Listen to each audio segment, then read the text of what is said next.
우리 좌우편에 계신 분도 한번 인사하고 시작하겠습니다. 하나님은 당신을 사랑하십니다.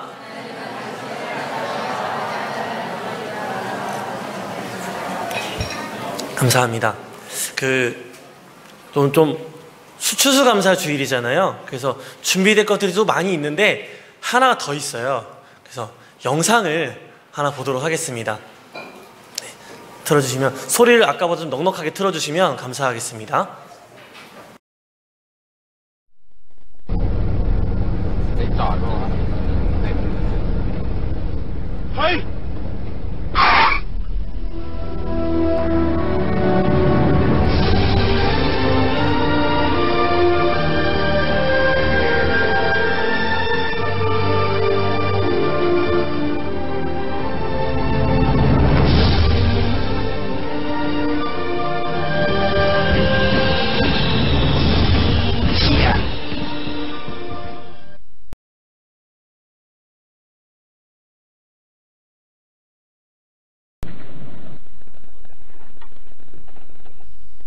자, ปูบดวุ้นเส้นครับก่อนเลยครับหวานนะพี่เหรอ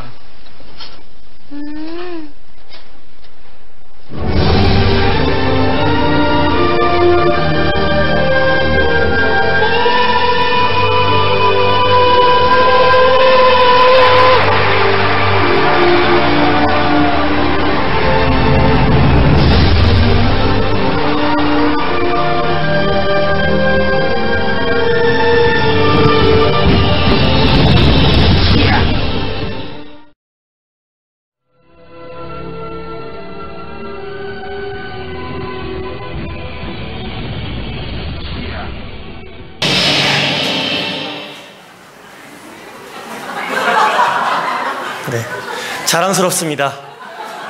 우리 집사님들 협조해주셔서 감사하고 다음번에 또 기대하도록 하겠습니다. 네, 오늘 함께 말씀을 나누도록 하겠습니다. 말씀 제목을 그래도 감사합니다 라고 했습니다. 한 해를 살아오시면서 여러분에게 어떤 감사의 기도의 제목이 있는지 모르겠습니다. 저도 이제 여기 온 게 이제 거의 1년, 이제 한 달 모자란 1년이 되었습니다. 작년 이맘때에 저는 이제 쿠웨이트 오기로 결정해서 이맘때 집을 팔았는지 계약을 했는지 모르겠는데 아무튼 간에 저희가 오기 직전까지도 집이 팔리질 않아서 좀 곤란한 상황이 있었거든요. 그런데 이제 정말 주의 은혜로 살만한 사람이 사게 되었고, 다른 것보다도 믿으시는 분이어서 저희가 살던 집에서 계속해서 주를 향한 그 찬송과 예배가 끊이지 않을 수 있음에 참 감사했었어요. 그분이 사려고 참 오랜 시간 우리가 기다렸나 보다 싶었거든요. 여기에 오는 과정도 그러했고, 이곳에서 사역하는 내내도 정말 하나님의 도우심이 없었으면은 우리가 뭐 힘들었겠다 생각이 들 정도로 참으로 감사한 한 해를 저희가 보내고 있습니다. 여러분에게도 한 해를 지나시면서 여러 가지 감사의 제목이 있으실 줄로 믿습니다. 그 감사의 기도 제목을 가지고 이제 남은 한 달 반의 이 시간들도 감사하게 기쁨으로 잘 마무리하는 복된 올해 한 해가 되었으면 좋겠습니다. 오늘 말씀의 제목을 그래도 감사합니다 라고 했습니다. 그래도 감사합니다 라는 말의 어감이 있죠. 그래서 감사하는 것과는 다른 말이죠. 그래서 감사합니다라는 것은 우리가 영상에 본 저런 겁니다. 정말 예배 드리러 왔는데 여러분이 복잡할 때 오면 여기 가까운 데는 주차할 곳이 없습니다. 그런데 딱 왔는데 주차장 자리 하나 나면은 여러분 얼마나 감사합니까? 먹을 거 내가 다 양보했다 생각했는데 그 이후에 더 먹을 게 생겼을 때 또 얼마나 우리가 감사하겠습니까? 여러분, 우리 여자 성도님들은 미용실을 가시죠? 가실 때마다 한두 푼 깨지는 게 아니잖아요. 여기 뭐 한국 미용실 가면은 굉장히 비싸다고 들었습니다. 그런데 갔는데 정말 의도치 않게 머리가 예쁘게 나온 거예요. 너무 예쁘게 나온 거죠. 실물보다 훨씬 예쁘게. 얼마나 감사합니까, 여러분?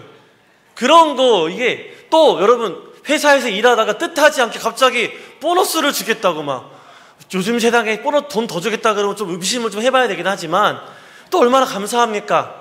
뜻하지 않은 꽁돈 생긴 거 있잖아요. 비상금. 아름다운 소리 아닙니까, 여러분? 비상금? 아직 비상금, 여러분 비상금이 없으신가 봐요. 예. 저는 없습니다. 투명합니다. 하지만 비상금 생기면 참 좋을 것 같아요. 네. 네. 그런 거죠. 뜻하지 않았지만 내게 주시는 좋은 것들에 대해서 우리는 그래서 감사한다라는 거죠.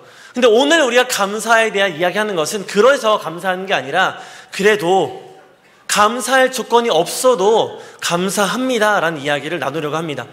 주차할 곳이 없어도 난 분명히 하나님께 예배 드리러 왔는데 오는 내내 운전하는데 방해받고 도전받고 해서 마음이 어려운 가운데에도 그래도 예배할 수 있음에 감사하고, 내가 미용실 갔다가 이 머리를 원했는데 다른 머리가 나왔더라도 그래도 머리가 삭발이 되지 않은 것에 감사하고, 그런 것에 대해서 우리가 함께 오늘 말씀을 나누려고 하는 것입니다. 우리가 추수감사절을 맞이해서 우리가 하나님께 감사를 나누려고 하는데, 그럼에도 불구하고 그래도 감사할 수 있는 귀한 마음을 오늘 우리 마음 가운데 품어서 하나님은 우리 삶의 평생 동안 우리를 기뻐하시는 놀라운 삶을 살아가시는 저 여러분의 복된 삶이 되어지기를 간절히 바랍니다. 오늘 본문 말씀은 아주 유명한 이야기입니다. 예수님께서 성전의 헌금함 옆에 앉아 계시면서 사람들이 헌금 내는 것을 보고 계셨습니다. 어떤 사람들은 이렇게, 또 저런 사람들은 또 저렇게 헌금을 내는데, 부자들이 와서 많은 금액의 헌금을 내는 것도 보았고, 오늘 또 가난한 과부가 와서 작은 동전 2렙돈을 헌금한 것도 예수님이 보셨습니다. 여러분, 여기서 이 2렙돈의 가치를 우리가 알아야 됩니다. 2렙돈이 여러분 얼마인지 아십니까? 오늘 제가 같은 본문으로 우리 학생들에게는 설명했기 때문에 여기 앉아있는 학생들은 알아요. 2렙돈이 얼마인지. 대충 그냥 적은 돈 이라고 생각하시면 안 되고, 이게 구체적으로 계산을 하면은 2렙돈은 한 고드란트가 되어지고요. 이 고드란트가 4개가 모이면 한 아사리온입니다. 그리고 아사리온이 16개가 모이면 한 데나리온이 되는데, 이 한 데나리온은 장정 한 사람이 하루 일해서 버는 품삯이라는 거예요. 보통 우리 집사님들께서 밖에서 하루 일하시면은 얼마 버세요? 제가 잘 몰라서요. 세상 물정이 어두워가지고 우리 집사님들 얼마나 버시는지 모릅니다. 여기 계신 분들은 뭐 어마어마하게 버시겠죠. 근데 우리가 일반적으로 노가다를 생각했을 때 10만 원 번다고 생각해보면 좋을 것 같아요. 만약에 이 한 데나리온이 10만 원이라면은 2렙돈은 약 1,500원 정도 됩니다. 1,500원. 그러니까 여기 이 나라 돈으로 500필이 좀 안 되는 거예요. 굉장히 작은 돈이죠. 그런데 이 돈이 과부가 드린 이 2렙돈의 가치라는 겁니다. 1,500원 혹은 500필이 이 과부가 드린 전부인데, 뒤에 말이 가슴을 아프게 합니다. 이 과부의 이 1,500원은 이 과부의 생활비 전부였다라는 겁니다. 비상금이 따로 있었던 것도 아니고, 다른 생활을 위해서 뭉쳐놓던 돈이 있었던 것도 아니고, 이 과부에게는 이 돈이 전부였다라는 것이죠. 그런데 이 전부를 지금 하나님께 예물로 드리고 있다라는 겁니다. 그것은 무엇이냐면, 이 과부가 이 예물을 드리고 나면은 내가 이제 오늘을 지나기 위해 음식을 사 먹을 돈이 없어지는 겁니다. 내가 오늘 집에 갈 차비가 사라지는 거고요. 내가 오늘의 삶을 위해서 혹은 자식이 있다라면은 그 자식을 위해서 해야 될 그 어떠한 것도 살 수 없는 형편에 처하는, 이 헌금의 의미는 그렇다라는 것이죠. 내가 빈털터리가 되더라도, 내가 오늘 굶게 되더라도, 사랑하는 내 자녀가 굶게 되더라도 이 감사한 마음, 이 2렙돈을 들여서라도 내가 표현해야겠습니다 라는 마음이 지금 이 작은 돈에 포함되어져 있다는 것입니다. 사람들은 아마 이 과부에 대해서 수군댔을 수 있습니다. 야, 그 작은 돈 헌금 드린 거 하나님 뭐 기뻐하시겠냐? 차라리 너의 삶을 돌보아라. 네가 먹고 얼굴에 좀 기름을 바르게 해서 네가 좀 예배 드릴 만한 모습을 가지고 나와라. 조금 더 괜찮은 삶을 산 다음에 그 이후에 나와서 좋은 곳으로 들어라 말했을 수도 있습니다. 하지만 예수님 이 과부의 마음을 헤아리시고 이렇게 말씀하시죠. 이 가난한 과부가 다른 모든 사람보다 더 많이 넣었다라고 말씀하십니다. 왜 이렇게 말씀하셨습니까? 부자들은 자기가 이만큼 많이 가진 것 중에 그 일부분을 드렸습니다. 하지만 과부보다는 훨씬 많은 액수고 금액이겠죠. 이 과부는 그 누구보다도 작은 돈이었지만 가진 것의 전부였다라는 것입니다. 그래서 그렇다라는 거죠. 내가 가진 전부를 통해서 우리가 하나님께서 기쁘게 받으셨다는 거예요. 여러분, 그렇다고 해서 우리가 전 재산을 팔아서 주님께 다 드려야만 하나님이 기뻐하신다는 것은 또 아니에요. 왜 그런가 하니 이 여인이 지금 이 전부를 들여서라도 작은 것이지만 세상 사람들이 보기에 너무나 하찮은 것이지만 이것을 들여서라도 내 이 감사한 마음을 표현하고자 하는 그 마음을 예수님이 헤아리셨기 때문에 예수님께서 이 여인이 누구보다 많이 넣었다라고 말씀하시는 것입니다. 헌금의 액수가 중요한 것이 아니라 그 예물에 담긴 마음이 중요하다라는 것이죠. 여러분, 예수님께서 또 하나님께서 예물을 받으시는데 어떤 재벌이 찾아와서 100억을 헌금하는 것과 여기에 앉아있는 어린이가 100원짜리 하나를 헌금하는 것, 무엇을 더 귀하게 보시겠습니까? 우리가 보기에는 이 100억 원의 가치가 어마어마합니다. 그래서 그분이 우리 교회의 좀 기둥이라고 말할 수 있습니다. 근데 정말 그렇습니까? 우리 교회가 100억 원이 있으면 흔들리지 않는 교회가 되어집니까? 그렇지 않다라는 것이죠. 하나님이 기뻐하시는 것은 100억 원의 가치가 아니라 100원짜리 하나일지라도 그 예물에 담겨있는 아이의 순수한 마음을 받으시기 원하신다는 거죠. 과부의 두 랩돈에는 그런 순수하고 간절한 감사의 기도의 제목이 담겨 있었다라는 것입니다. 여러분, 혹시 우리 가운데 드릴 것이 없어서 감사한 것은 너무나 많은데 드릴 것이 없어서 안타까워하는 마음이 있다면 여러분 절대로 부끄러워하지 마시기 바랍니다. 여러분의 형편에 맞게 드리시는 그 예분을 하나님은 그 어떠한 것보다도 기쁘게 받으시는 줄로 믿습니다. 행여나 우리가 많이 드리기 때문에 하나님은 많이 영광 받으실 거라고 오해하시는 분 계시다면 그 마음을 돌이키셔야 됩니다. 하나님에게 100억 원과 100원짜리 하나가 무슨 가치가 더 있겠습니까? 하나님에게는요, 물질이라는 것은 모래알과 같은 것입니다. 아무 의미가 없어요. 물질은 사람인 우리에게나 의미가 있고요. 하나님은 이 물질은 아무 필요가 없다라는 것입니다. 이거 없어도 하나님 일하실 수 있거든요. 하나님 이거 없어도 교회 지으실 수도 있고 이거 없어도 복음 전할 수 있습니다. 하지만 사람은 그게 아니거든요. 우리의 인생이란 게 그게 아니거든요. 그런데 그런 하나님을 우리의 시선으로 맞추어서 이렇게 하면 하나님이 기뻐하실 거야 오해하면 안 된다는 것입니다. 우리가 오늘 이 부자와 같은 마음으로 헌금하지 않고 예물 드리지 않고 감사하지 않고 이 과부와 같은 마음으로 감사할 수 있는 저와 여러분의 복된 삶이 되어지기를 바랍니다. 한 가지 더 우리가 생각해 볼 것이 있습니다. 여러분의 하루의 생활비가 1,500원 주어진다라면 여러분은 무엇으로 하나님께 감사하실 수 있겠습니까? 여러분의 하루 생활비 1,500원인 거예요. 우리 이제 파견 오신 분들은 이제 현장에 일하시는 분들은 아침, 점심, 저녁 숙소에서 먹고 현장에서 주니까 먹을 거 해결되어지고요. 그리고 숙소 다 해결되어지고 문제 없죠. 그런데 그런 거 말고요. 내가 이 과부의 처지가 된 겁니다. 이때 당시에 과부의 처지가 얼마나 연약한 존재입니까? 남편이 없어서 벌이도 시원치 않고 일할 구멍도 없고 돈 나올 구멍도 없고 누구도 나를 도와주지 않습니다. 누가 나를 불쌍히 여겨서 도와주지 않으면 내가 살 수가 없는 거예요. 제가 가끔요 낮에 콥을 가면요 거기에 이 까맣게 옷 입은 아주머니가 그 나오는 출입구에 이렇게 땅바닥에 앉아 있습니다. 나는 그게 왜 앉아 있나 했어요. 그분이 몸이 불편하신가 했어요. 그런데 자주 보다 보니까 왜 앉아 있는지 알겠는 거예요. 나오는 음식을 사가지고 장을 다 봐가지고 나오는 사람들이 그 사람을 보고 빵 하나, 과일 몇 개, 채소 몇 개, 돈 조금씩을 놓고 가는 거예요. 그건 뭐냐면 이 여인이 그들의 도움이 없이는 살 수 없기 때문에 거기에 앉아서 부끄러움을 무릅쓰고 사람들에게 손을 벌리고 있다는 거죠. 옆에 있는 항상 딸아이가 저희 아들과 비슷한 거 한 3살쯤 돼 보여요. 걔는 옷도 되게 남루한 옷을 입고 그렇게 엄마 옆에서 뛰어 놀아요. 아무것도 몰라요. 근데 이 어미의 마음이 어떻겠습니까?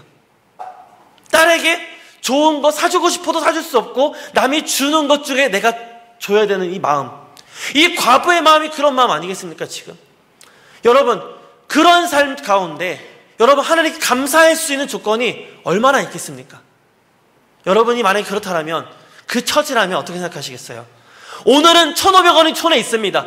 500필 내 손에 있어요. 생활비가 있어요. 근데 내일은 이 500필이 또 있으라는 보장이 없습니다. 그 모레도, 그 다음날도 보장이 없어요. 여러분, 무엇으로 하나님께 감사하실 수 있겠습니까? 무엇으로?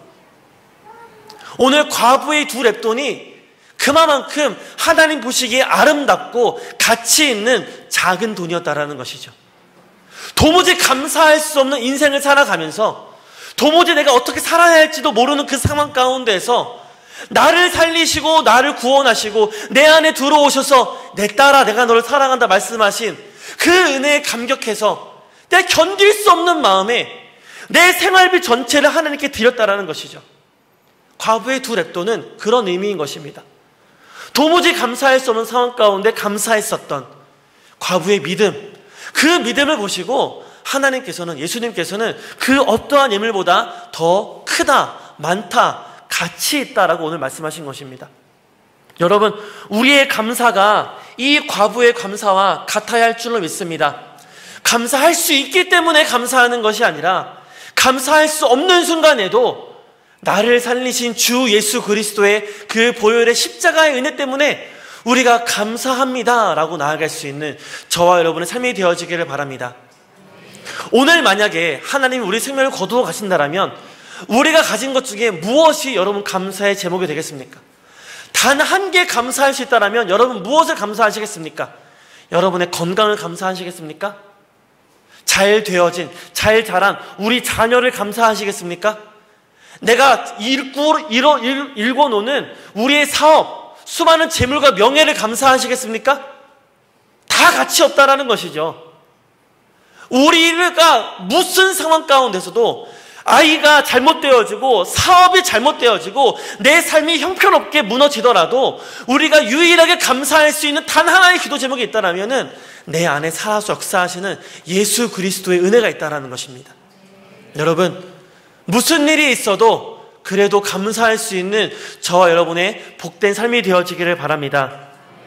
우리가 아무리 큰 것을 드리고자 하더라도 하나님은 그 예물보다 우리의 마음을 받기를 원하십니다.